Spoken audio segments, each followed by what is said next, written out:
Look at you. You expect me to believe a guy dressed like that is a Navy SEAL?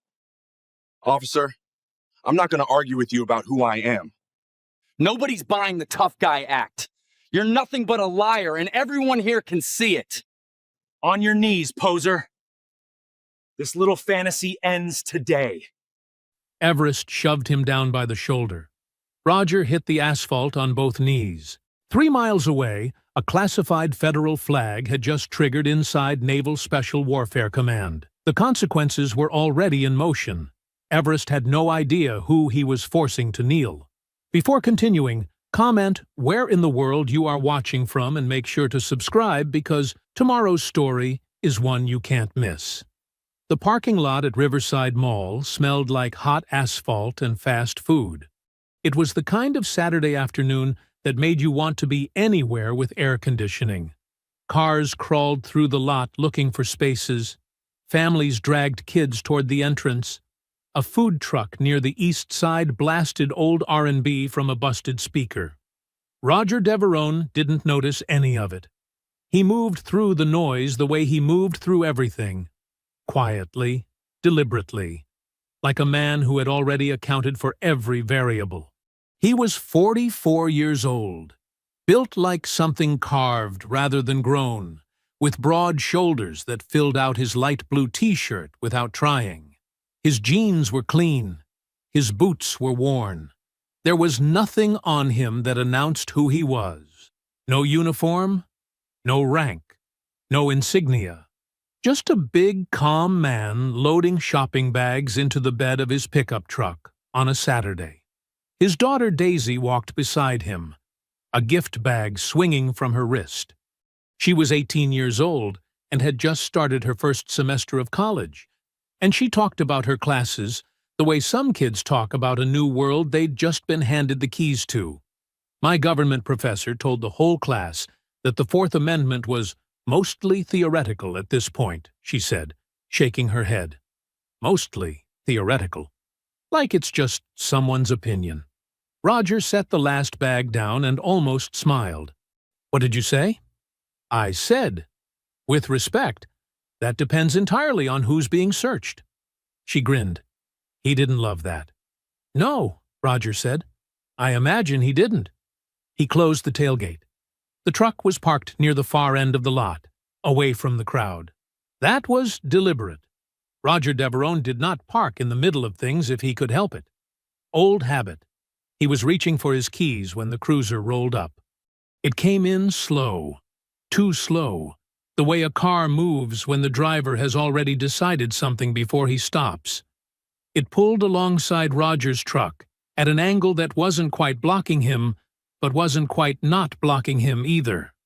The window came down. The officer was young, late 20s maybe. Clean-cut face, the kind of bland confidence that came from never having been seriously wrong about anything yet. His name tag read, Everest. He had one arm resting on the door, and his eyes were already moving over Roger, the way a man looks at something he's already made up his mind about. Hey! Everest's voice was flat. Not a greeting. A command. You got a reason to be parked out here? Roger turned to face him slowly. Loading my car.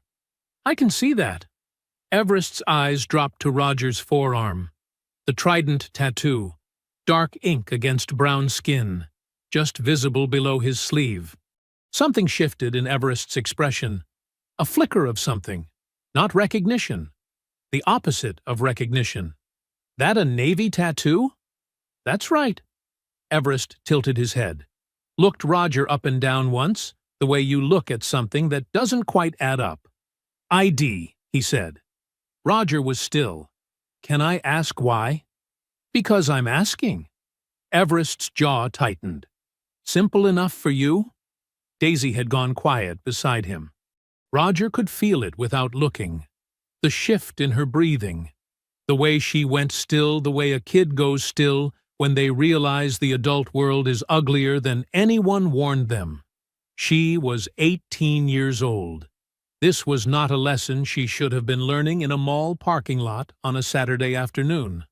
Roger kept his eyes on Everest. I haven't done anything, Roger said. His voice was level. Not angry, not afraid. Just level, the way a man sounds when he's completely sure of himself and has nothing to prove. I'm loading groceries into my truck.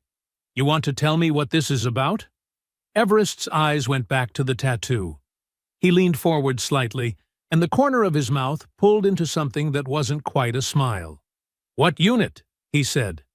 SEAL Team 6. Everest let out a short breath through his nose. Sure you are. He said it the way you say something you find a little funny, a little sad, and completely unbelievable. That tattoo real? Or did you buy it somewhere? The words landed in the air between them. Somewhere behind Roger, a family pushed a cart past. A kid laughed at something. The food truck's speaker crackled. The world kept moving. Roger did not move. He looked at Everest, not with anger, not with hurt, with the particular kind of patience that comes from knowing exactly who you are when someone tries to tell you otherwise. I'm not going to argue with you about who I am, Roger said. Smart, Everest said. He reached for his radio. Stay right there. 20 feet away, Daisy's hand moved to her pocket. Her phone was out before Everest finished the sentence. She pressed record. She didn't say a word. She just held it steady and watched. Everest's voice carried across the parking lot like he wanted it to. Dispatch, this is Unit 7. I've got a male subject outside Riverside Mall, claiming active duty Navy SEAL status, running a stolen valor inquiry. Name? He looked at Roger. Say your name. Loud. Roger Deverone. Roger Deverone. Everest repeated it into the radio with a particular flatness, like he was reading off a grocery list. Like the name meant nothing. Like the man it belonged to meant nothing. The small crowd that had been drifting past began to slow. A woman with a stroller stopped. 2 teenage boys near a parked car turned to watch. An older man in a veteran's cap stood near the mall entrance and frowned. Roger stood with his hands loose at his sides. He didn't fidget. He didn't look around at the gathering crowd. He just watched Everest the way you watch something you've already figured out. Dispatch crackled back. Everest listened, then typed something into his dashboard terminal. He was running Roger through the federal database, the surface layer, the publicly accessible records. What came back was limited. Fragments. A partial file with heavy classification markers and almost nothing readable underneath. Everest stared at the screen. Then he looked at Roger. Then back at the screen. To a man looking for a reason, an incomplete file was a perfect reason. Funny thing, Everest said, climbing out of the cruiser now, one hand resting near his belt. Your record's coming back thin, real thin. You'd think a big-time Navy SEAL would have something in the system. Classified records come back thin, Roger said. That's the point of classified. Or, Everest said, taking a step closer, there's nothing there because there's nothing to find. He tilted his head. You buy that tattoo online? I've seen it before. Guys who want to feel like something they're not. The words were designed to humiliate. Everyone within 20 feet heard them. Roger didn't blink. I want you to think carefully about what you're doing right now. What I'm doing, Everest said, his voice rising just enough for the crowd, is my job, which is more than I can say for whatever it is you're doing. He gestured at the truck, the bags, the ordinary Saturday afternoon. Real SEALs are kind of busy, aren't they? What are you doing at the mall? I'm on a weekend pass. Everest smiled. It didn't reach his eyes. Sure you are. Walt Greer had been doing his afternoon rounds near the mall's east entrance when he heard the radio call. 31 years of experience told him to walk toward it. He pushed through the edge of the crowd now. A broad, gray-haired man in a security uniform, Vietnam veteran's pin on his lapel, and took one look at the scene. He looked at Roger. The posture, the stillness, The way the man's hands stayed loose and open even while being talked to like garbage. Walt's stomach dropped straight to the floor. That man is not a fraud. I don't know everything, but I know that. He took a step forward. Officer. Sir? I need you to step back. Everest didn't even look at him. This is a law enforcement matter. Walt stopped. His jaw tightened. He stayed where he was. Everest turned back to Roger. Put your hands on the vehicle. I haven't done anything wrong, Roger said. Hands on the vehicle. Each word its own sentence. Slow and deliberate. The way you talk to someone you've already decided doesn't deserve full sentences. Roger placed both hands flat on the side of his truck. His eyes stayed forward. His breathing didn't change.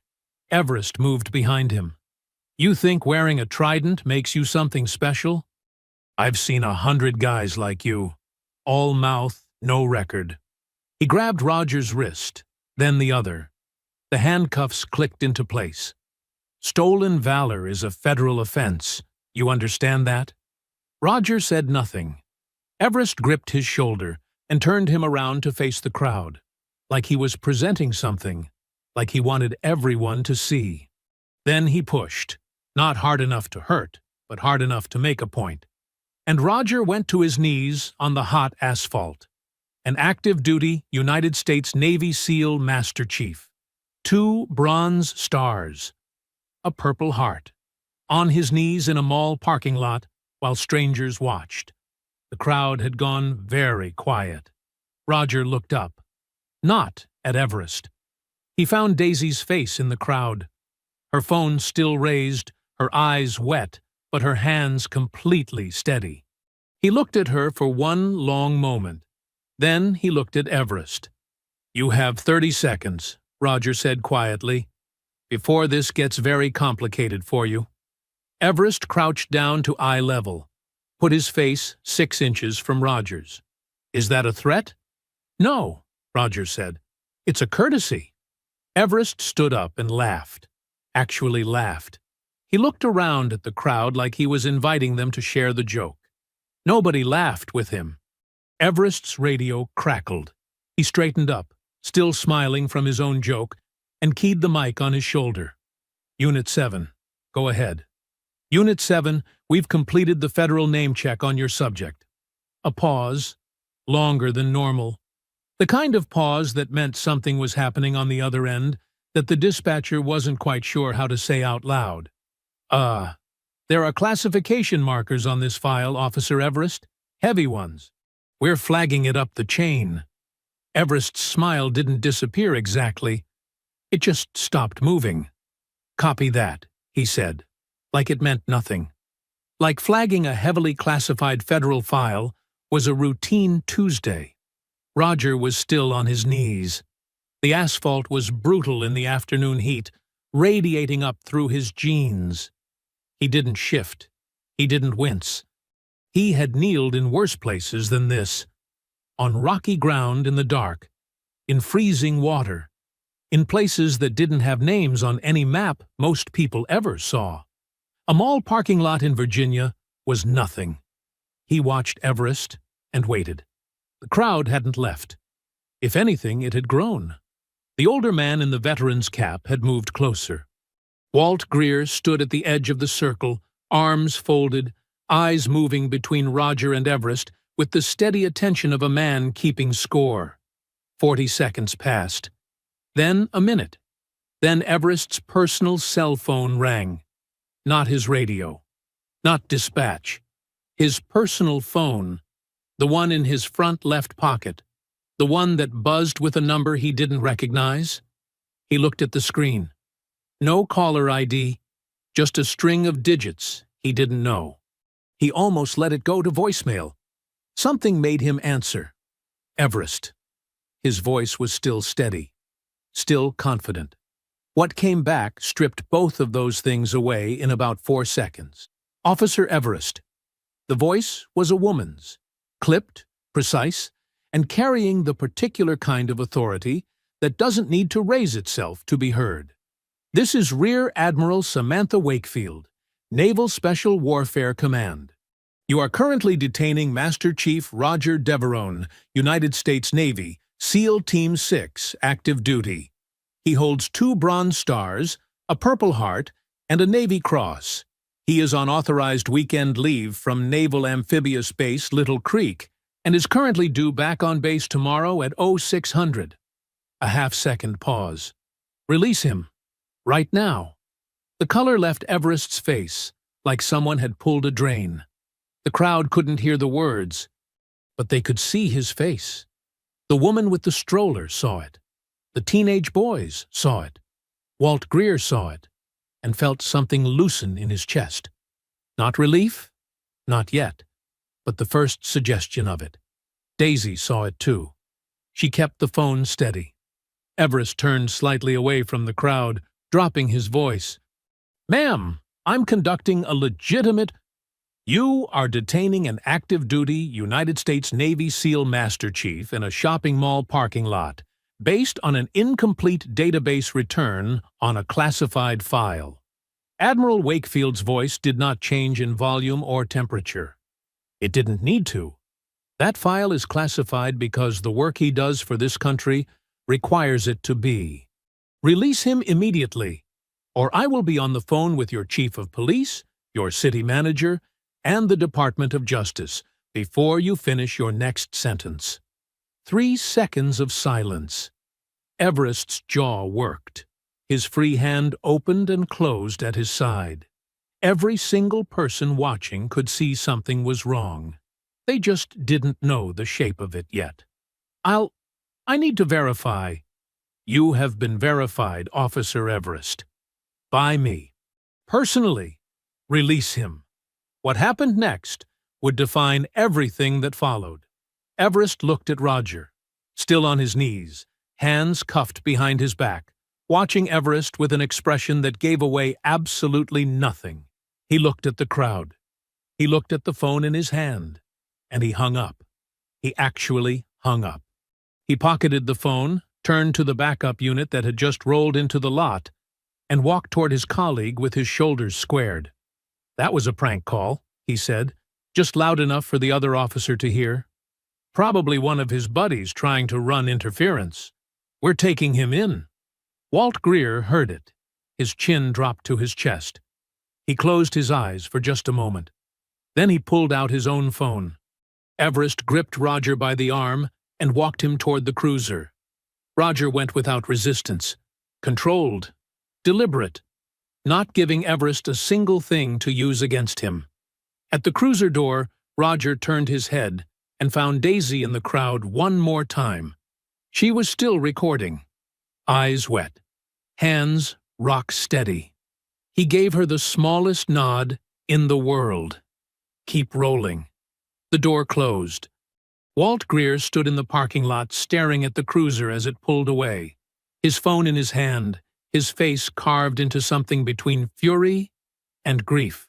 "Boy," he said quietly, to no one in particular, "that man just made the worst decision of his life." The back seat of a police cruiser is designed to make you feel small. The ceiling sits low. The seat is hard plastic, shaped wrong for a grown man's body. There are no handles on the inside of the doors. The partition between the front and back is thick, scratched plexiglass, and through it, you can see the officers in the front talking to each other like you aren't there, like you're cargo. Roger sat with his hands cuffed behind him and his back straight and his eyes forward. He had been in tighter spaces than this. He had been in darker ones. He breathed slowly and let his mind do what it had been trained to do. Not react, not spiral, but assess. Everest hung up on a flag officer. That's not stubbornness. That's panic dressed up as arrogance. A panicking man makes mistakes. Let him make them. Everest's radio went off before they cleared the mall parking lot. Unit 7, this is dispatch. We are receiving a direct call from Naval Special Warfare Command requesting immediate confirmation of your detainee's status. They are asking... Everest reached over and turned the volume down. His partner, a younger officer named Salters, glanced at him sideways. "You sure about that?" Salters said. "Drive," Everest said. In the back seat, Roger heard it all through the plexiglass. He said nothing. He watched the mall entrance disappear behind them and kept his breathing steady. They were 4 minutes from the station when Everest's personal phone rang again. Same number. Admiral Wakefield. Everest let it ring. It rang 7 times and went to voicemail. 40 seconds later, it rang again. He let it ring again. When it rang a 3rd time, Salters was staring at the road very carefully, in the way a man stares at the road when he wants no part of whatever is happening beside him. Everest answered on the 5th ring. "I told you. Officer Everest." Admiral Wakefield's voice was no longer clipped. It was something colder than clipped. "You are transporting an active duty service member to a civilian detention facility without cause, without charges, and against the direct order of his commanding officer. I have already contacted your department's watch commander. I am now contacting the Department of Justice duty officer. I want you to understand clearly that every minute Master Chief Devereaux remains in your custody is a minute that will be documented and placed in a federal record with your name on it." Everest's hand tightened on the wheel. "Ma'am, this is a local law enforcement matter." "It stopped being a local matter the moment you hung up on me." A pause. "I will be at your station in 4 hours. I suggest you think very carefully about what you want the next 4 hours to look like." She hung up first this time. Salters said nothing. The station parking lot came into view. Inside, the watch commander, a heavy-set man named Ortega, who had been on the job for 19 years, was already on the phone when Everest walked Roger through the door. Ortega looked up, saw Roger in handcuffs, and his expression did something complicated. He held up a finger at Everest. "Wait." Into the phone he said, "Yes, ma'am." He just walked in. He listened. His jaw tightened. "I understand, Admiral." "Yes, ma'am." He listened again for a long moment. "I'll pass that along." He hung up and looked at Everest for a long, silent moment. "My office," Ortega said. "Now." Everest handed Roger off to a booking officer and followed Ortega down the hall. Through the booking window, Roger could hear the rise and fall of Ortega's voice behind the closed door. Not the words, but the shape of them. Controlled, then less controlled. The booking officer, a young woman named Torres, who kept her eyes down and her movements professional, began the intake process in silence. She was halfway through when her desk phone rang. She answered, listened, and went very still. "Yes," she said carefully. "He's at my desk right now." She listened again. "I understand." She hung up and looked at Roger for the first time. Something in her face had shifted. "That was the watch commander," she said quietly. "He says to hold the formal booking process pending a command review." She set down her pen. "In other words, no charges, no fingerprints, no cell, just a holding room and a clock on the wall." Roger sat in the holding room for 90 minutes. In that time, the desk phone outside rang 4 times. He could hear Torres's voice each time. Short answers, careful words, the sound of someone navigating something above their pay grade. The 4th call lasted longest. When it ended, Torres appeared in the doorway of the holding room. "Sir?" she said. The word came out differently than she probably intended, with a weight to it that the situation had put there whether she wanted it to or not. "You're free to go." No explanation, no apology, just his personal items in a box, slid across the counter. Captain Troy Hendricks had not been in the building for any of it. He had gotten the call from Everest's sergeant 20 minutes after the cruiser left the mall, listened without interrupting, and made his decision in the time it took to pour a second cup of coffee. He could not throw Everest to the wolves. Everest knew too much, and cornered officers talked. But he could not let the story run wild either. He picked up his personal phone and dialed Alice Gallinger, a local journalist who had been friendly to the department for years, in ways that were never spoken out loud, but always clearly understood. Alice. Tip only. Strictly anonymous. Incident outside Riverside Mall this afternoon. Officer detained a man presenting questionable military credentials. Proper procedure was followed. You might want to get something up before the other outlets do. 14 minutes later, the story was online. By the time Roger walked out of the station, it had 50,000 impressions. Daisy was in the station parking lot, sitting on the hood of his truck, phone in her lap, eyes red but jaw set. She had driven his truck from the mall. She waited for him to reach her before she stood. "You okay?" she said. "Yes." She held up her phone. The video had 53 views. Then she opened the browser. The news story was already on 3 local outlets. Suspicious individual, questionable credentials, officer followed procedure. Climbing toward 50,000 impressions and picking up speed. Roger looked at the screen. Then he looked at the station building. The flag above the entrance. The clean brick facade. The words, "Serve and Protect," carved into the stone above the door. He looked at it the way you look at a position you're about to take. "Get in the truck," he said. "We need to talk." Neither of them spoke on the drive home. Daisy sat in the passenger seat with her phone face down in her lap, which meant she had stopped looking at the numbers. That was how Roger knew it was bad. His daughter had been checking her phone every 90 seconds since she was old enough to own one. When she stopped, it meant what she was seeing was too much to keep watching. Roger drove, both hands on the wheel, eyes on the road.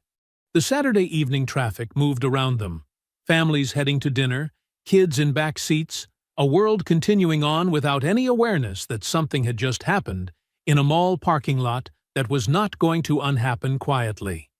The sun was dropping toward the tree line, painting the highway orange and pink.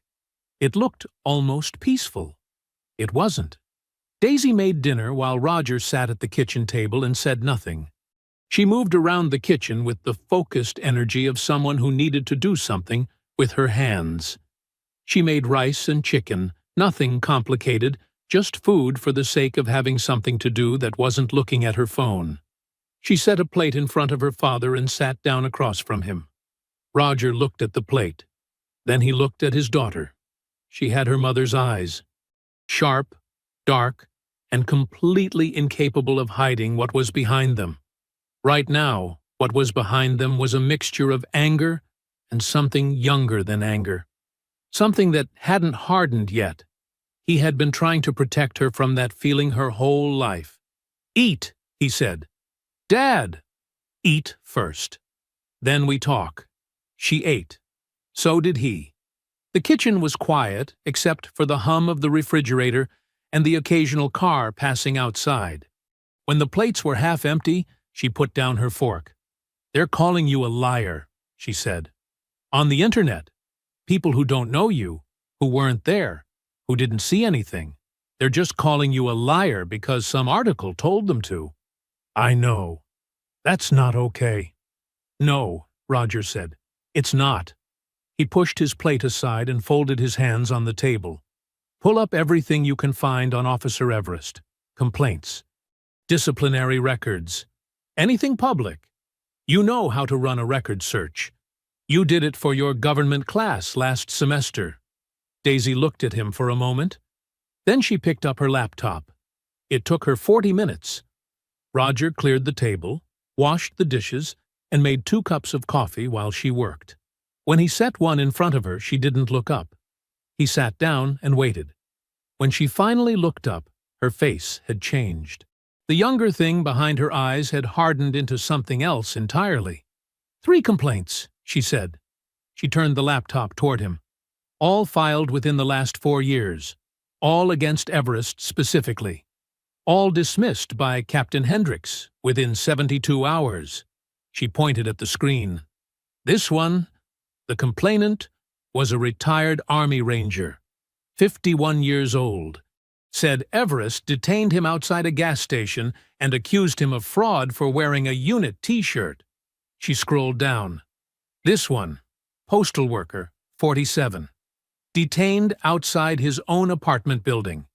Everest told him he looked like he was casing the property. She scrolled again. High school football coach, 43.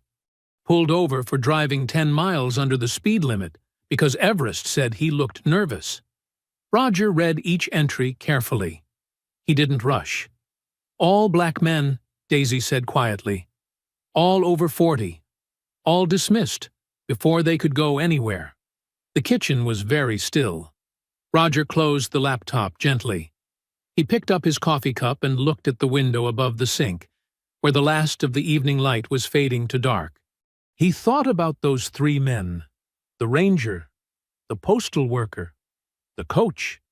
He thought about how each of them had gone through their own version of what happened today. The handcuffs, the asphalt, the crowd, and then gone home and filed a complaint and watched it disappear into Hendrix's filing system like a stone dropped into deep water. He thought about how long that water had been sitting there.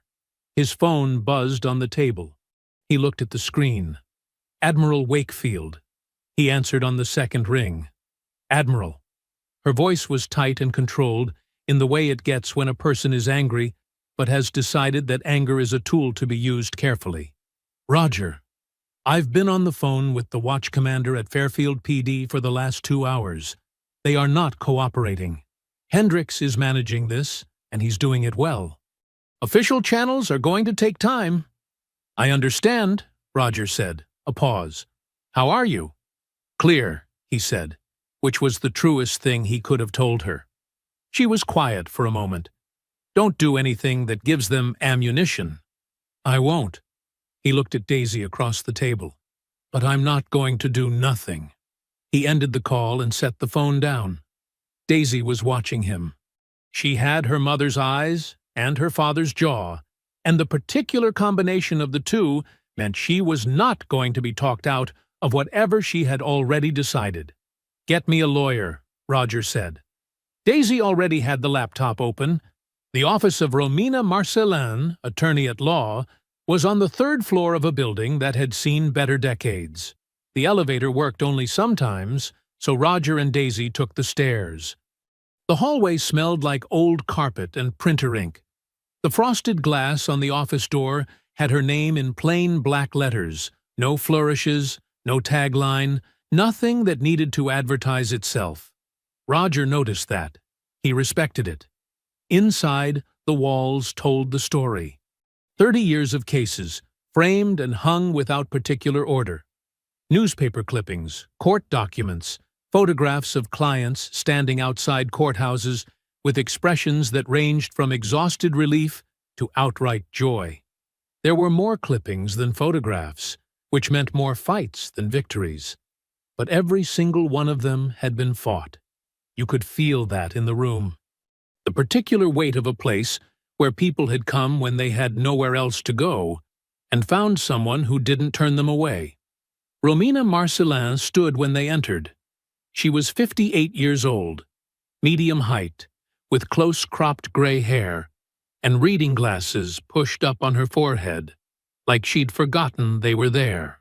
She wore a plain navy blazer over a white shirt, and she moved with the unhurried confidence of a woman who had long ago stopped being impressed or intimidated by anything a courtroom could throw at her. She shook Roger's hand first, then Daisy's, and gestured to the 2 chairs across from her desk. "Sit down," she said. "Tell me everything. Don't leave anything out." Roger talked for 20 minutes without interruption. He laid it out the way he briefed missions, chronological, factual, no editorializing. The parking lot, Everest, the database check, Admiral Wakefield's call, the hang-up, the cruiser, the holding room, the news story. When he finished, Romina was quiet for a moment, turning a pen over slowly in her fingers.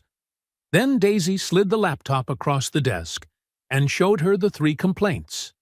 Something moved across Romina's face. Not surprise. Something older and heavier than surprise. Recognition. The look of a woman who has seen a particular shape of wrong so many times that she can identify it the way a doctor identifies a disease. Everest, she said, almost to herself. She looked at the names of the 3 prior complainants: the ranger, the postal worker, the coach. Hendricks dismissed all 3 within 72 hours? Yes, ma'am, Daisy said. Romina sat back. There are more, she said flatly. There are always more. These are just the ones who filed. She looked at Roger. I need you to understand something before we go any further. I have been fighting cases like this in this city for 30 years. I have won some of them. I have lost more than I care to count. Not because the truth wasn't on our side. It almost always was. But because Hendricks, and people like Hendricks, are very good at making truth disappear inside a system they control. She paused. Your video is strong. Your record is stronger. But right now, the sealed complaints are locked behind officer privacy protections. The department is controlling the narrative, and the people who could corroborate the pattern have already been buried once. I want you to go in with clear eyes. I have clear eyes, Roger said. She studied him for a moment. Then she nodded once, like something had been decided. All right. I'm taking the case. That afternoon, Romina filed a formal public records request for the sealed complaints, all of them, going back as far as the department's filing system reached. She sent it certified mail and electronic delivery simultaneously, with a read receipt request on both. The response came back in under 24 hours. Request denied. Officer privacy protections pursuant to State Code Section 142227. No further review available at this time. Romina had expected it. She pinned the denial to her board and began building from the outside in. She spent the next 2 days tracking down the 3 prior complainants personally. The Army Ranger, a man named Kyle Wendorf, living 40 minutes outside Fairfield, opened his door, listened to her for 3 minutes on the porch, and said yes before she finished her sentence. He had been waiting for someone to ask. The football coach, a man named Samuel Pennings, took longer. He was cautious, understandably so. He had a job, a family, a life that Hendricks's machine could still reach if it wanted to. But he came around. His sworn affidavit took 2 hours to record, and was, Romina told Roger quietly that evening, one of the most detailed and damning accounts she had taken in 30 years of practice. The postal worker had recanted his original complaint years ago under what Romina suspected was significant pressure, and would not open his door. She called Roger that evening with the update. 2 out of 3. 2 is enough to show a pattern, she told him. 3 would have been a hammer. Roger absorbed this. Outside his kitchen window, the neighborhood was dark and quiet. He thought about the postal worker behind his closed door. The weight of what it cost a man to stay silent. The particular kind of exhaustion that came not from fighting, but from deciding the fight wasn't worth what it would take out of you. He understood it. He didn't blame him. Keep going, Roger said. The article went up on a Thursday morning, 1 week after the arrest. Roger found it the way you find most bad news, through someone else. Daisy texted him a link at 7:14 in the morning with no message attached. Just the link, which meant she had read it and decided the only appropriate response was silence. He read it at the kitchen table with his coffee going cold beside him. The blogger's name was Terry Wick.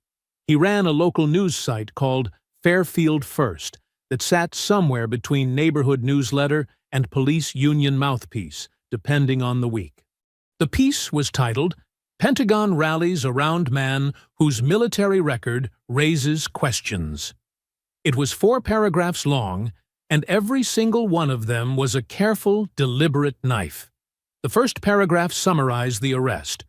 from Everest's perspective, framed as a routine stolen valor inquiry. The second cited the department's claim that initial federal database results had returned inconclusive.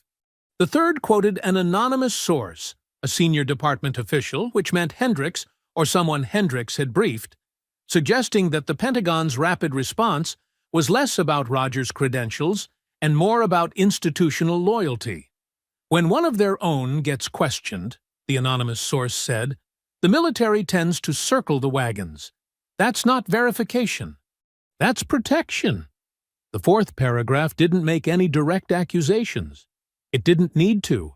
It just asked questions, rhetorical ones, the kind that planted seeds without taking responsibility for what grew. Roger finished reading. He set his phone face down on the table.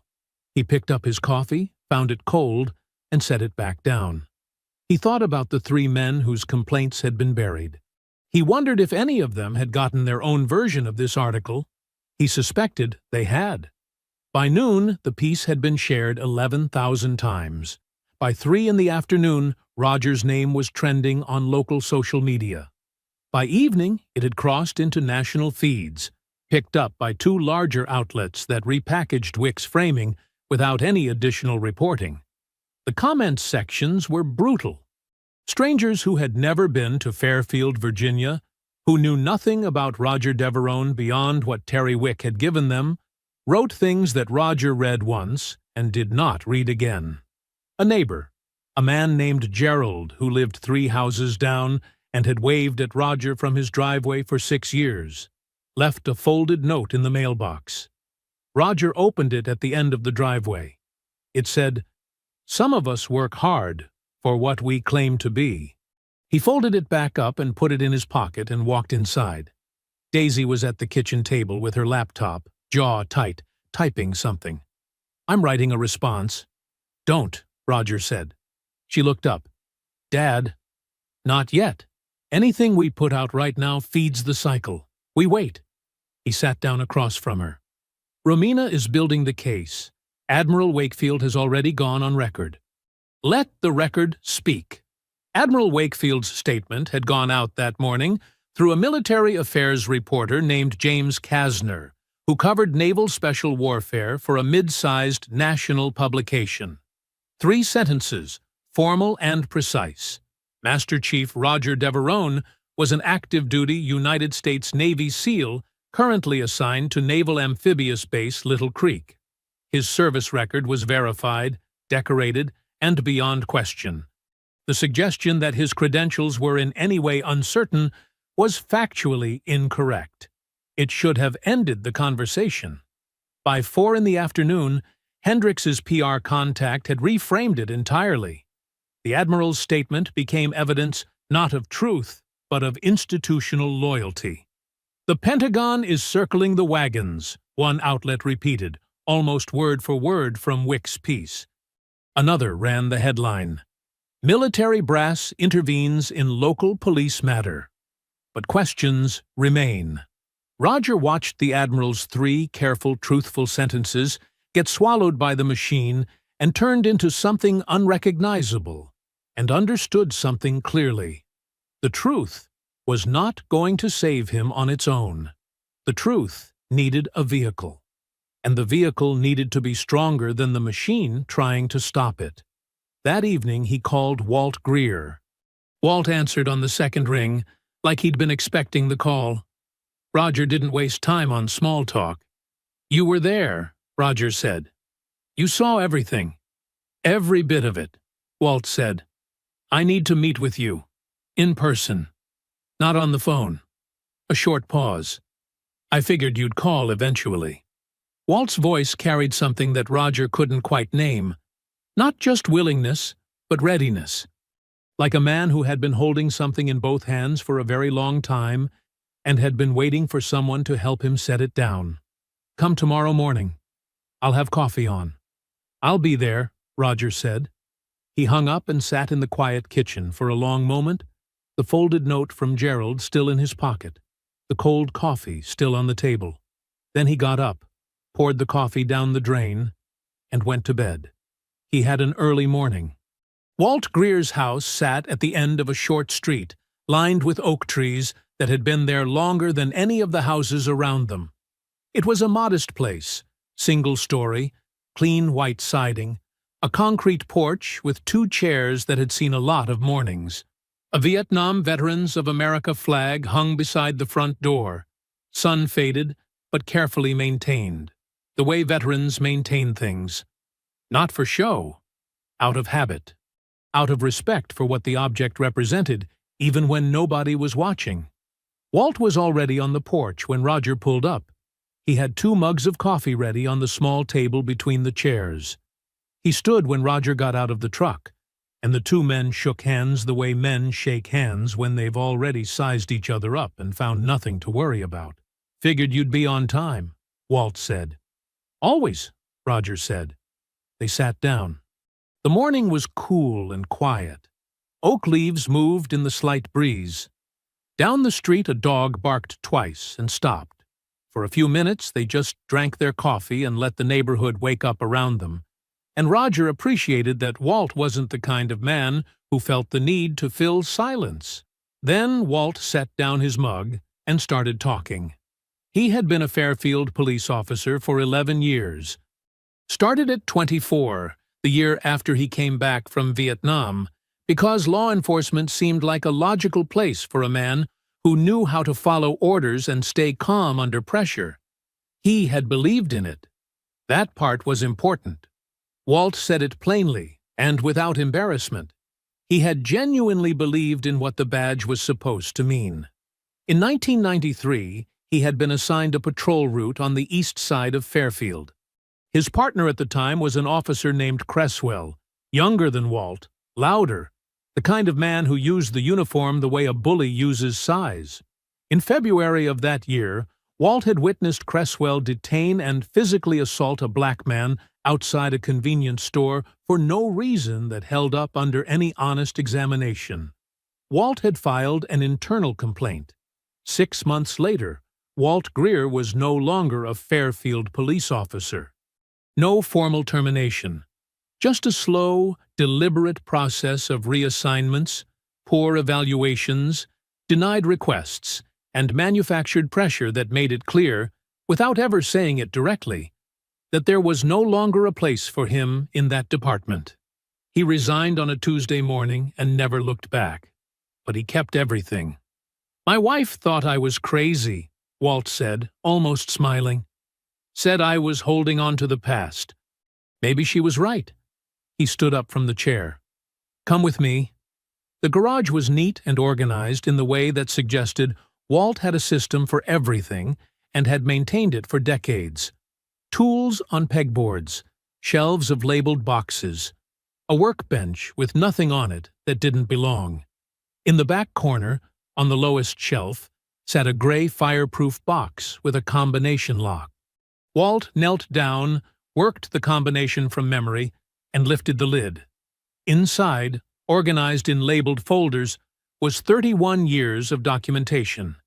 Internal memos from 1992 and 1993. Handwritten witness statements from people who had seen Cresswell's conduct and put it on paper, not knowing if it would ever matter. Copies of Walt's formal complaint, stamped received and then quietly rerouted into a review process that produced no findings and went nowhere. Letters, unsigned, delivered to Walt's home address, that suggested he consider his employment situation carefully.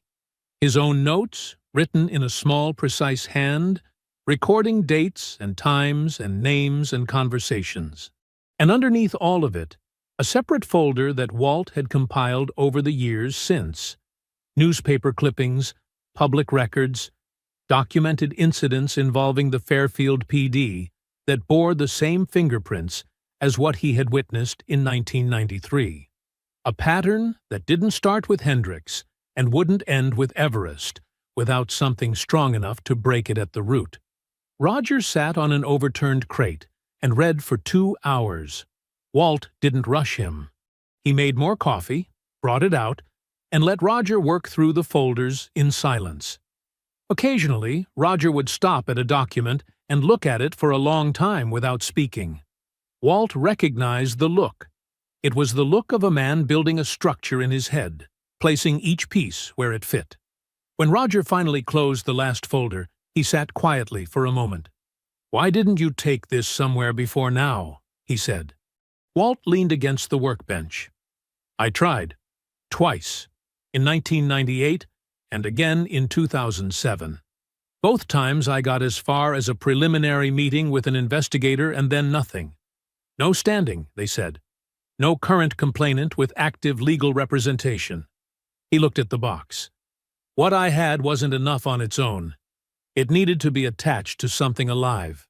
Roger looked at the box. Then he picked it up. "Let's go see Romina," he said. Walt reached back onto the shelf and grabbed his jacket without being asked. He had been waiting 31 years for this morning. Romina Marcelin placed Walt's box on her conference table like she was setting down something fragile. She wasn't treating it carefully because it was old. She was treating it carefully because she understood, the moment Walt walked her through the contents, exactly what she was holding. 31 years of documentation. A paper trail that didn't just corroborate the 14 cases. It reached back further, dug deeper, and established something that no single complaint, no matter how well documented, could establish on its own. Pattern. Institutional.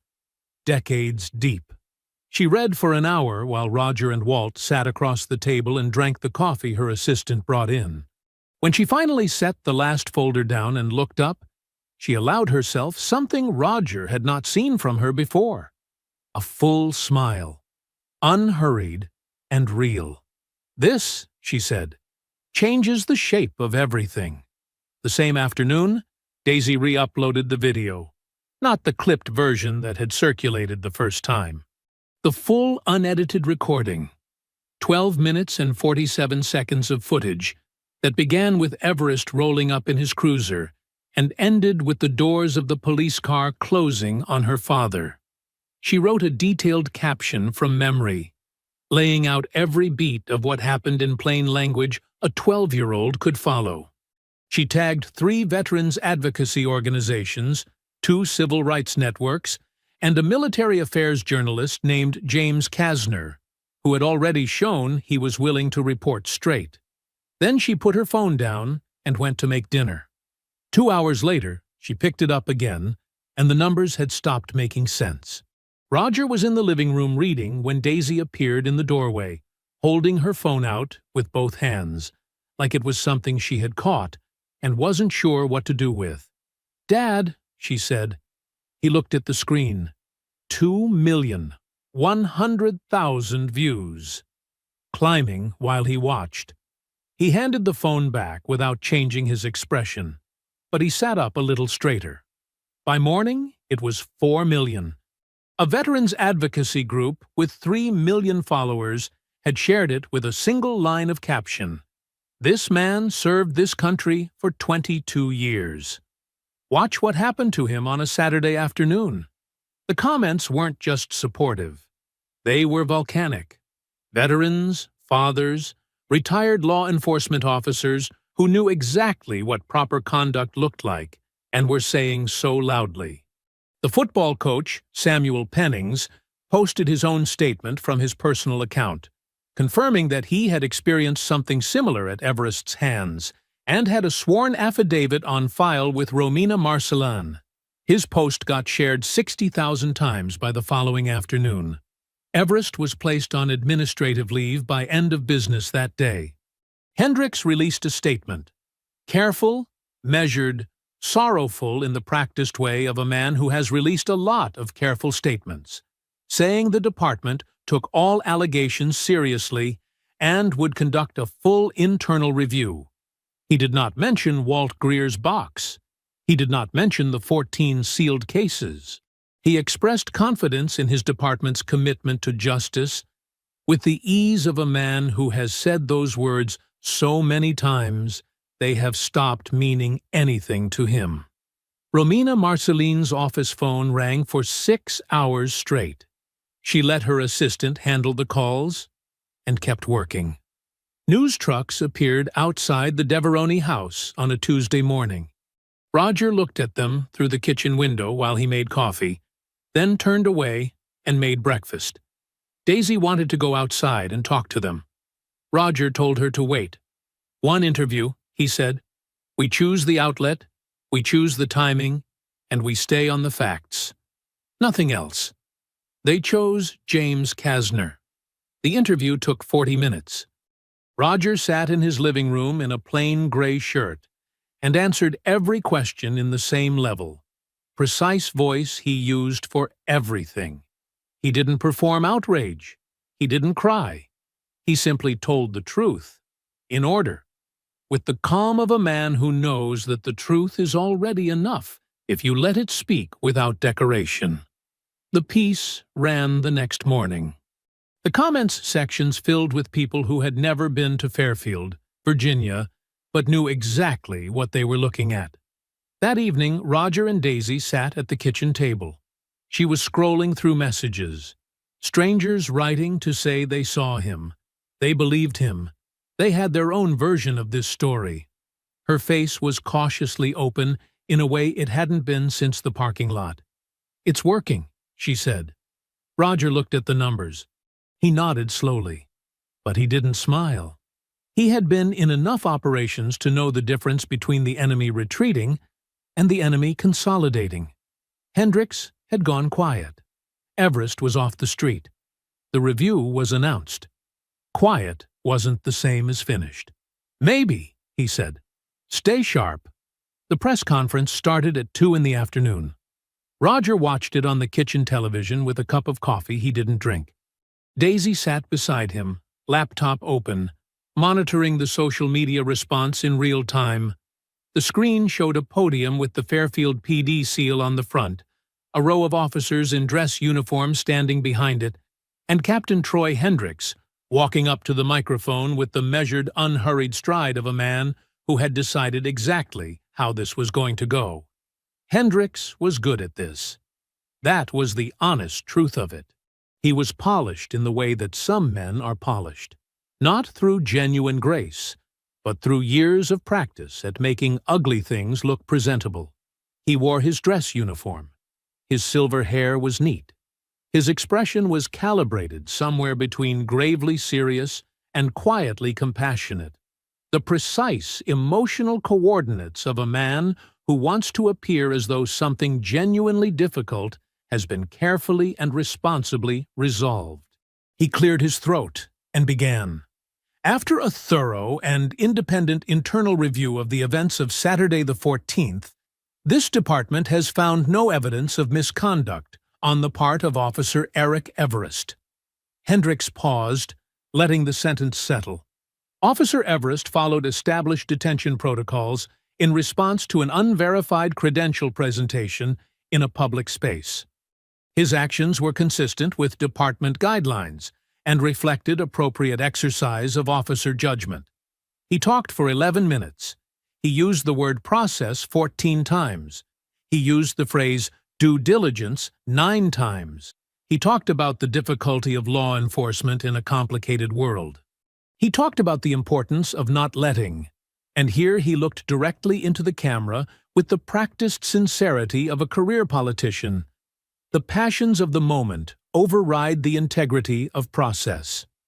Officer Everest would return to active duty following a 2-week sensitivity training course. The department remained committed to the community it served. He thanked everyone for their patience. Then he stepped back from the podium, and the press conference ended. Daisy's laptop showed the social media response igniting in real time. The outrage was immediate and loud.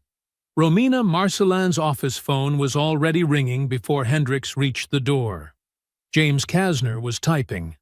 The Veterans Advocacy Group posted a single word: unacceptable. Roger turned off the television. He sat in the quiet kitchen and looked at the blank screen for a moment. He was not surprised. He had not allowed himself the luxury of being surprised since the moment Everest hung up on Admiral Wakefield. But knowing something is coming and feeling it land are two different things, and the weight of it sat on the table between him and Daisy like something physical. Then Romina called. Roger answered before the second ring. He could hear it in her voice before she said a word. Not panic. Romina Marcelin did not panic, but something tight and controlled that meant the ground had shifted in a direction she hadn't anticipated. They filed an injunction, she said. Emergency motion. Submitted this morning while Hendricks was still at the podium. Department's legal team. Her voice was precise and clipped.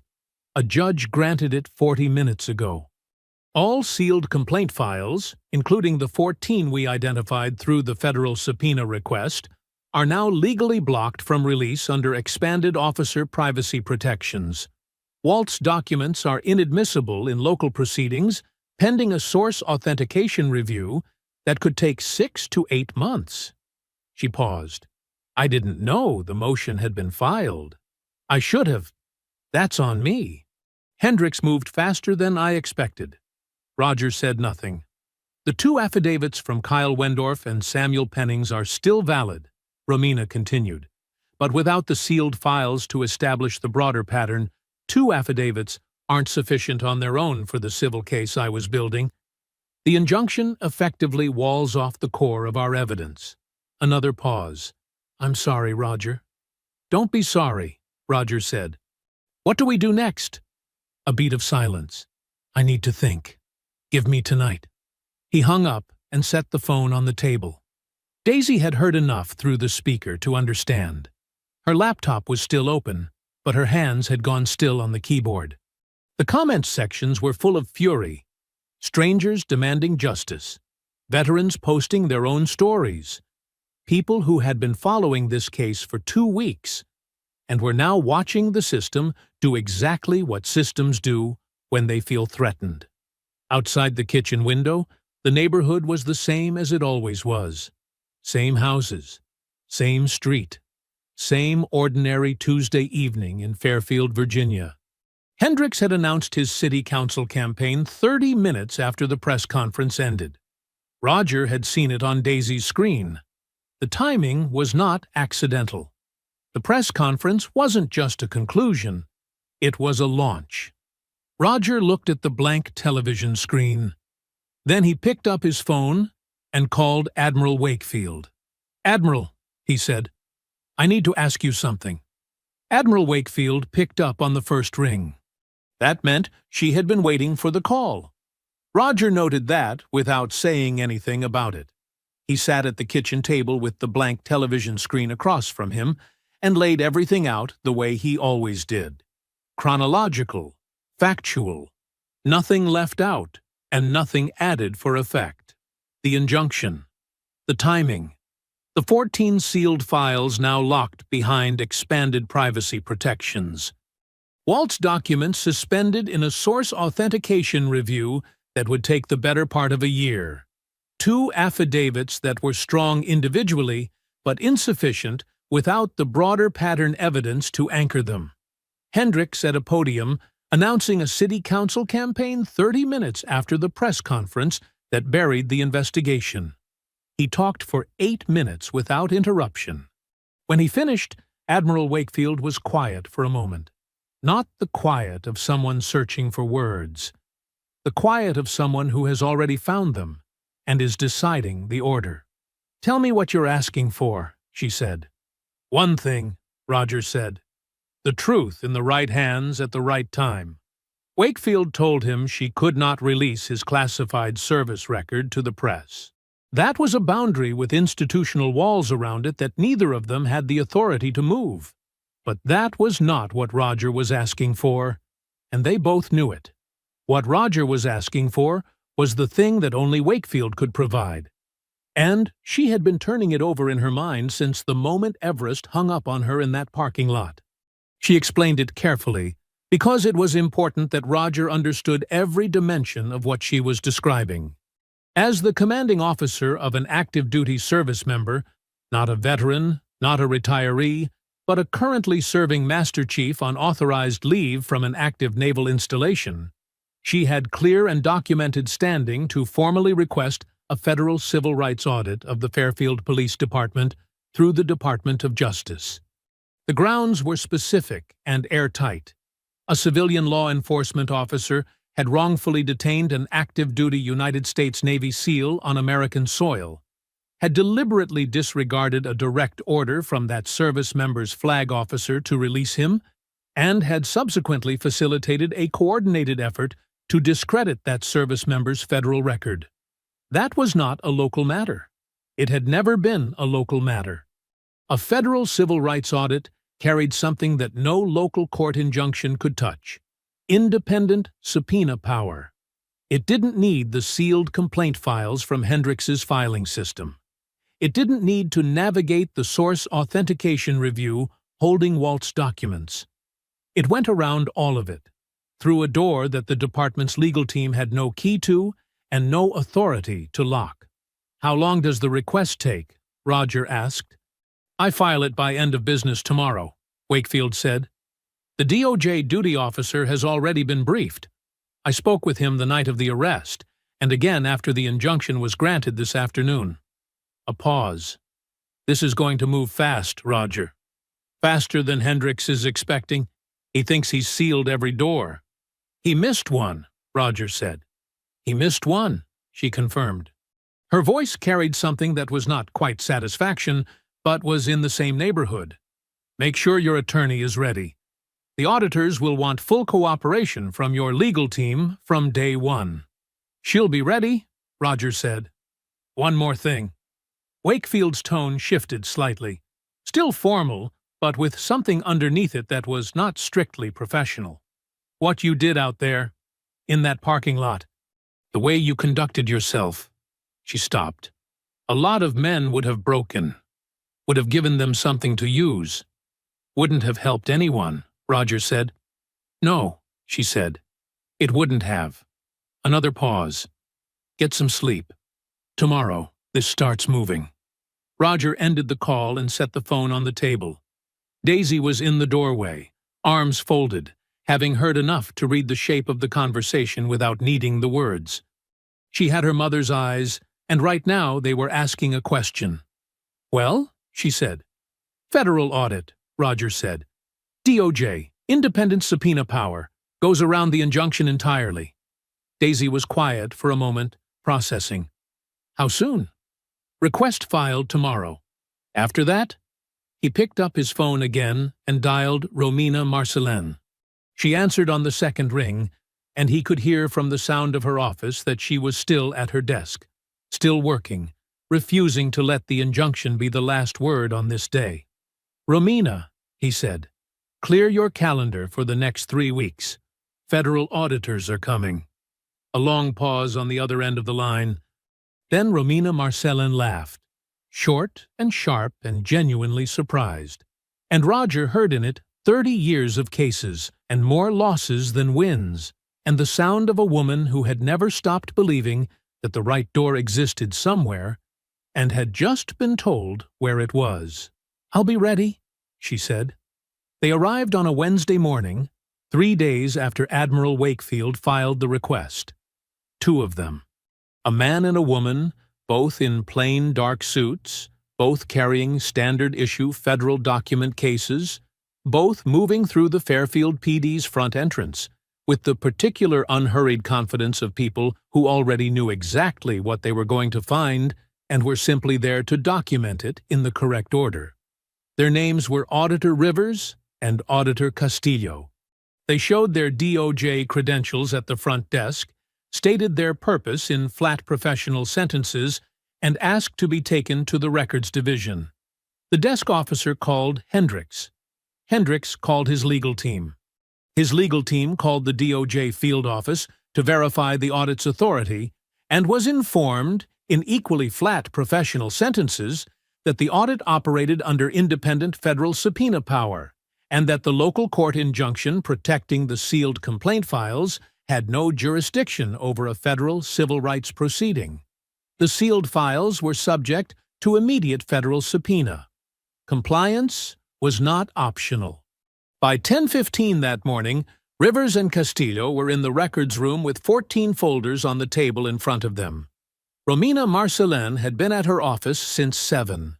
She had spent the previous 2 days organizing everything she had into a format the auditors could move through quickly. The 2 sworn affidavits from Kyle Wendorf and Samuel Pennings, Walt Greer's complete documentation from the fireproof box, the public records she and Daisy had pulled on Everest's prior complaints, and a detailed chronological timeline of every event from the parking lot forward.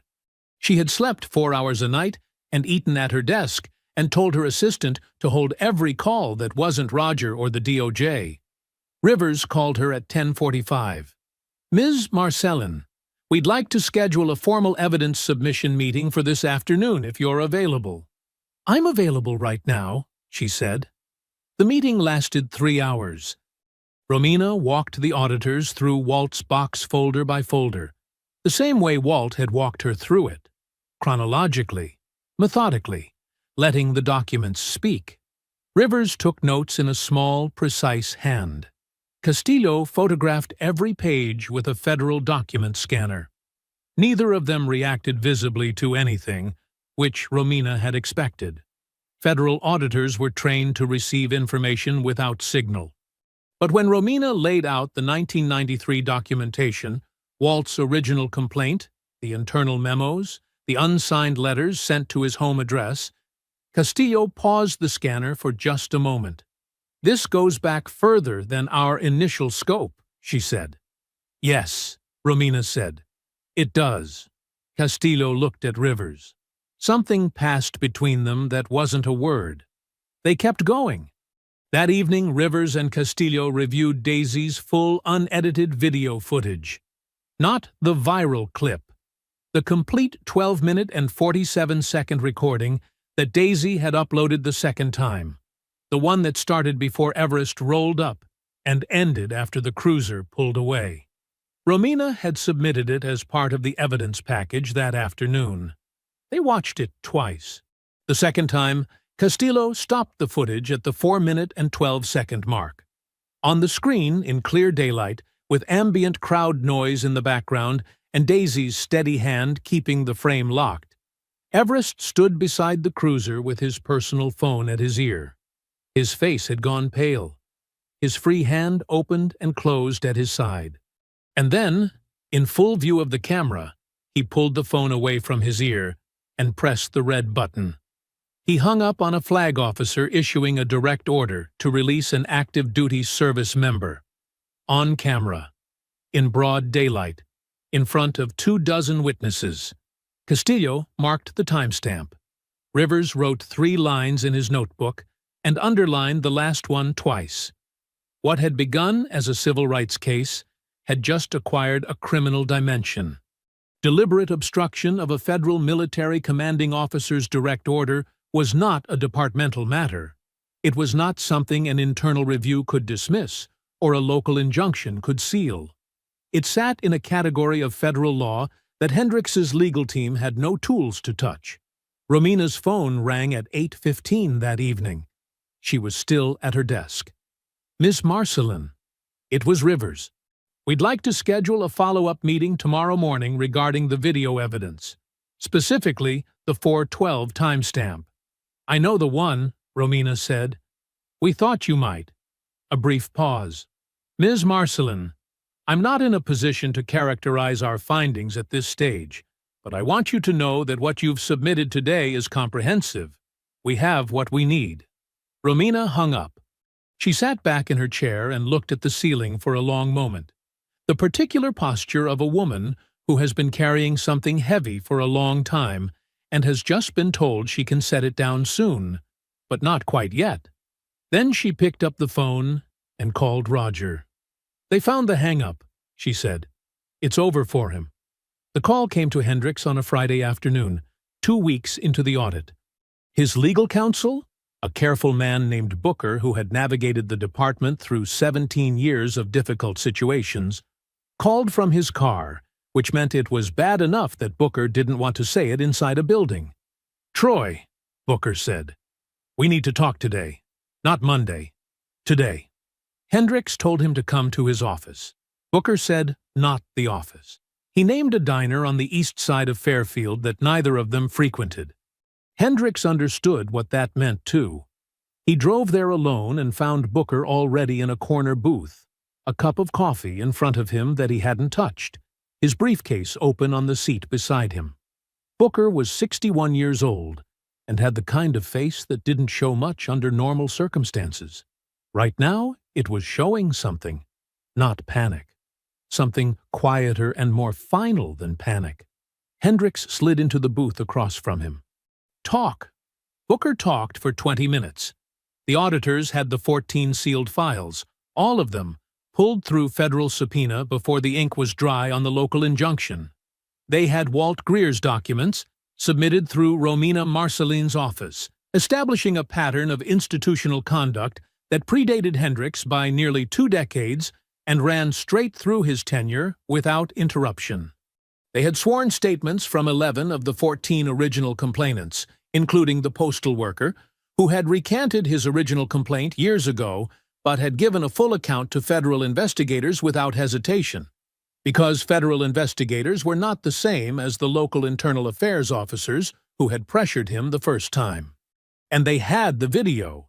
Specifically, they had the timestamp at 4 minutes and 12 seconds, which showed Officer Eric Everest deliberately terminating a phone call from a flag officer issuing a direct order to release an active-duty service member. Booker had spoken to a contact at the DOJ field office who had told him, in careful language, that nonetheless left no room for interpretation, that the hang-up had elevated the matter beyond civil rights territory into potential federal criminal jurisdiction. Everest's termination was no longer a question. It was a formality waiting for paperwork. The question was how far up the chain the criminal referral was going to travel. Hendricks sat with this for a moment. Outside the diner window, Fairfield went about its Friday afternoon. Cars moving, people walking, the ordinary machinery of a city that didn't yet know what was about to happen to its police department's leadership. "The campaign," Hendricks said. Booker looked at him. "Troy." "The campaign," Hendricks said again, flatly. Booker picked up his coffee and put it down again without drinking. "3 of your major donors have already called me this week asking questions. I've been managing them. I can't manage them past a federal summary report with your name in it." He paused. "The endorsements are going to follow the donors." Hendricks said nothing. "There's a path here," Booker said carefully. "A narrow one. Quiet resignation, full cooperation with the audit, negotiated terms that keep the criminal referral focused on Everest. You walk away from the department, you walk away from the campaign, but you walk away." He folded his hands on the table. "If you fight this, Troy, the report goes public in full. Everything in those 14 files. Everything in Greer's box. All of it. With your name attached to every decision that buried it." The diner was warm, the kind of warm that comes from a kitchen that's been running all day. Hendricks sat in it and felt, for the first time in 22 years of carefully managed control, the specific sensation of a room with no doors left in it. He thought about the stack of city council campaign announcements still sitting on his office desk, printed and ready, waiting for a morning that was not going to come. He thought about Everest, young, arrogant, reckless Everest, in a mall parking lot on a Saturday afternoon, hanging up on a flag officer because his ego was bigger than his judgment. He thought about Roger Deverone, on his knees on hot asphalt. And underneath all of it, in a place Hendricks rarely visited because there was nothing useful to be found there, he thought about the 14 men, the ranger, the postal worker, the coach, the 11 others whose names were in those folders, the years of silence he had enforced, the complaints he had buried with the particular efficiency of a man who told himself it was necessary and eventually stopped needing to tell himself anything at all. He picked up his coffee. It was cold. "I'll call my wife," he said. Booker nodded. He closed his briefcase. "I'll call the city attorney's office Monday morning." Hendricks sat alone in the corner booth for a long time after Booker left. The cold coffee in front of him, the Friday afternoon traffic moving past the window, the printed campaign announcements waiting on his desk 3 miles away. He didn't touch the coffee. He just sat there, in the particular silence of a man who has run out of moves, and waited for Monday to come. The federal audit report landed on a Monday morning, 3 weeks to the day after Rivers and Castillo had walked through the Fairfield PD's front entrance with their document cases. It was 41 pages long. Romina Marcelin had a copy on her desk by 7:15. Roger read it at his kitchen table with coffee that stayed hot this time because he kept remembering to drink it. Daisy sat across from him, her own copy pulled up on her laptop, reading in silence. The language was federal, measured, precise, stripped of drama. But underneath the careful, bureaucratic sentences was something that hit like a physical force if you had lived through the events it was describing. Every finding was documented. Every pattern was sourced. Every name was named. No one was hidden. No one was protected. No one got to disappear into a footnote. At 8 o'clock that morning, Officer Eric Everest received a hand-delivered letter at his home address. Effective immediately, his employment with the Fairfield Police Department was terminated. A federal referral had been submitted to the DOJ Criminal Division citing civil rights violations in connection with the wrongful detention of Master Chief Roger Deveron, and a separate referral citing obstruction of a federal military commanding officer's direct order. Specifically, the deliberate termination of a phone call from Rear Admiral Samantha Wakefield while she was issuing a lawful order to release an active duty service member. The second referral carried potential criminal charges. Everest would never wear a badge again. Whatever happened next in the criminal process, and the federal referral made clear that something was going to happen next, that part was already finished. The career he had used as a weapon against men who had done nothing to deserve it was over before he turned 30. At 9:45, Captain Troy Hendricks submitted his resignation to the city manager's office. He did it in writing, 2 paragraphs, no elaboration. His attorney had negotiated the terms over the weekend. Quiet resignation, full cooperation on record, criminal referral limited to Everest, provided Hendricks's cooperation remained complete and documented. He walked out of the Fairfield PD building at 10:15, carrying a cardboard box, and got into his car without speaking to anyone. The stack of city council campaign announcements was still on his desk. Nobody touched them for 3 days. At 11 o'clock, the DOJ released the public summary of the audit findings. It was 6 pages. A condensed version of the full report, written in plain language and available on the DOJ website. It named Hendricks explicitly. The language was not cruel, but it was thorough, and it was permanent. Deliberate, systematic, and corrosive conduct undermining public trust over a sustained period. The summary documented the 14 sealed cases, the pattern of targeted enforcement, and the coordinated effort to suppress complaints filed by community members against officers whose conduct warranted investigation. His city council campaign was dead before it was ever announced. By noon, 3 of his 4 major donors had issued statements withdrawing support from a campaign that technically did not yet officially exist. The 4th didn't bother with a statement. He just stopped returning calls. The Fairfield Police Department was placed under a federal consent decree by end of business that day. Mandatory independent oversight. Quarterly public reporting on complaint resolution. Required reform of detention protocols with specific reference to credential verification procedures. A community accountability board with subpoena power over internal affairs findings. The consent decree would run for 5 years with annual federal review. All 14 men whose complaints had been buried received certified letters that afternoon, formal written notifications from the DOJ that their cases had been officially reopened and would receive individual review under federal oversight. The postal worker who had recanted under pressure received his letter and, according to Romina Marcelin, who spoke with him that evening, sat on his front porch and read it 4 times before going inside. At 3 in the afternoon, Romina filed the civil suit against the city of Fairfield on Roger's behalf. The city's legal counsel called her at 4:30. The insurer had been on the phone since noon.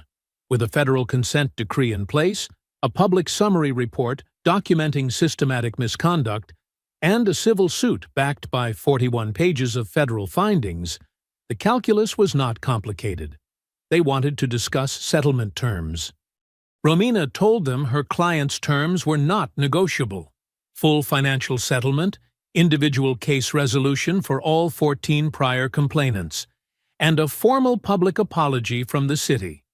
Not a statement, not a press release, but a signed letter from the city manager to Roger Deverone on official letterhead, stating plainly that what happened in that parking lot was wrong.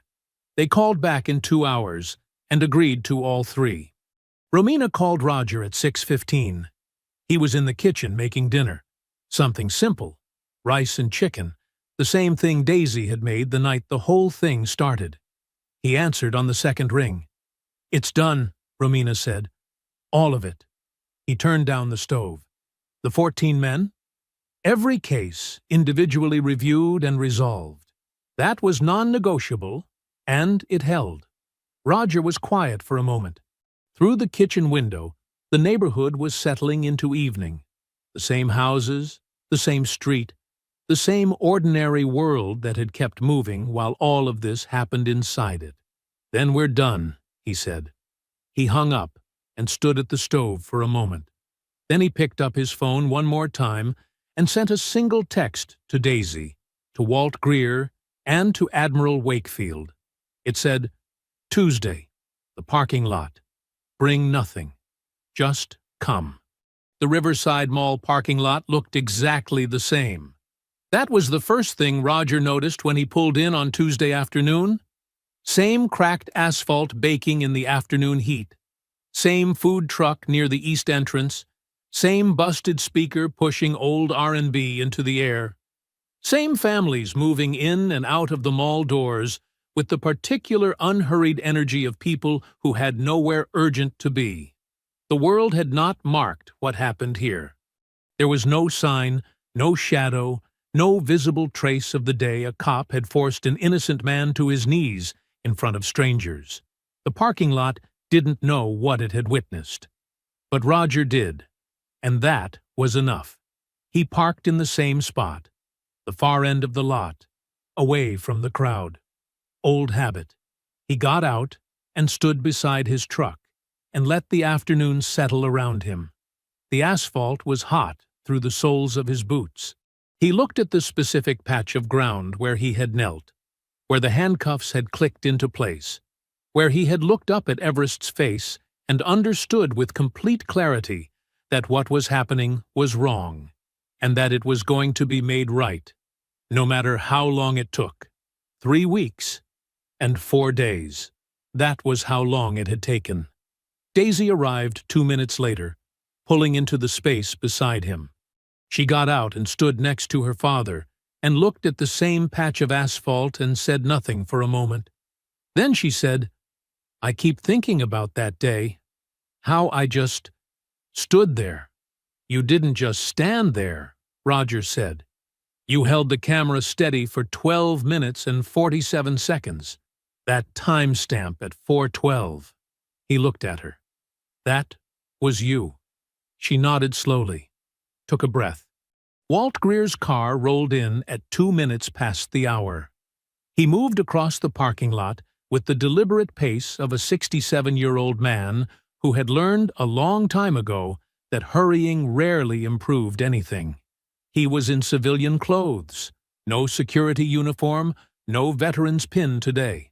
Just a gray jacket and clean trousers, and the particular bearing of a man who had come to see something finished.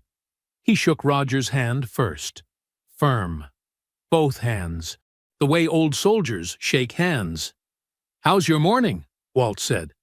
"Better than last time I was here," Roger said. Walt made a sound that was almost a laugh. Admiral Wakefield's government vehicle pulled in at 2:10. She had driven 4 hours from Washington. She got out alone. No aide, no escort, no uniform. A civilian blazer, dark trousers, her silver hair neat against the afternoon light. She walked across the parking lot toward the three of them with the same unhurried precision she brought to everything. And when she reached them, she shook hands with Walt and nodded to Daisy and looked at Roger for a moment before she spoke. "Master Chief," she said. "Admiral," he said. The four of them stood together in the parking lot without agenda. No press, no ceremony, no cameras except for Daisy's phone, which she hadn't taken out yet. Just 4 people standing on hot asphalt in the middle of a Tuesday afternoon, the mall behind them, the food truck's music drifting across the lot, the ordinary world moving around them like it always did. Walt looked at the ground. Then he looked at Roger. "I filed my complaint in 1993, he said. 31 years. His voice was steady, but it carried weight.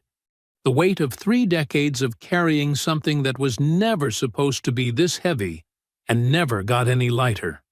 I used to think I'd waited too long, that it didn't matter anymore." Roger looked at him. "It counted," he said. "Every single word of it counted. None of this happens without your box. Not the audit, not the 14 cases, not any of it." He paused. "You held on to the truth for 31 years when you had every reason to let it go. That's not nothing, Walt. That's everything." Walt pressed his lips together and looked away at the middle distance for a moment.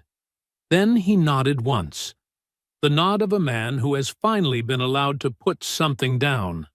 Admiral Wakefield reached into the inside pocket of her blazer and produced a folded document. She held it out to Roger. "From the Secretary of the Navy," she said. "Formal commendation.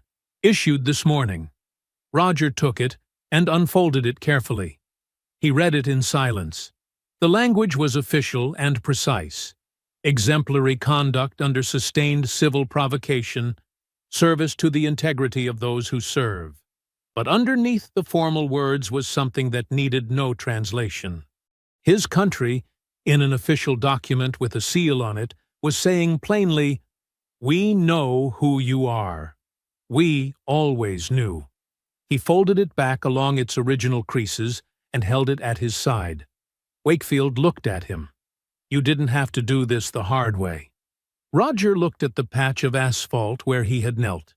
He thought about Everest's face, close to his, 6 inches away, asking if his tattoo was real. He thought about the holding room and the 90 minutes and the box of personal items slid across a counter. He thought about Gerald's note in the mailbox. He thought about the postal worker sitting on his porch, reading his DOJ letter 4 times before going inside. "Yes, I did," Roger said. Daisy took out her phone. She didn't ask anyone to pose. She didn't arrange anything. She just took a step back and raised the phone and captured what was already there. Her father standing in the parking lot where someone had tried to make him small. Standing straight, same broad shoulders in a plain t-shirt, same stillness, same unhurried certainty in every line of his body. Behind him, the mall entrance, the food truck, the ordinary Tuesday afternoon that had no idea it was the last page of anything. Same man. Exactly the same man. She posted it without a filter and without a long caption. 2 words. Still standing. Roger didn't see the likes climb. He didn't see the shares, the comments, the veterans posting their own photos alongside it, the strangers writing things in the comment section that they had needed to say for a long time and had just found a place to put. By the time it reached 3 million, he was already in his truck, already on the highway, already heading back to Naval Amphibious Base Little Creek, back to his team, back to his mission, back to the work that had always been there and would always be there. The work that did not care about parking lots or press conferences or the particular cruelty of men who used their authority as a weapon. The mall shrank in his rearview mirror. The highway opened up ahead of him, straight and clear in the afternoon light. He turned on the radio, found something he liked, drove. If you enjoyed the story, leave a like to support my channel, and subscribe so that you do not miss out on the next one. On the screen, I have picked 2 special stories just for you. Have a wonderful day.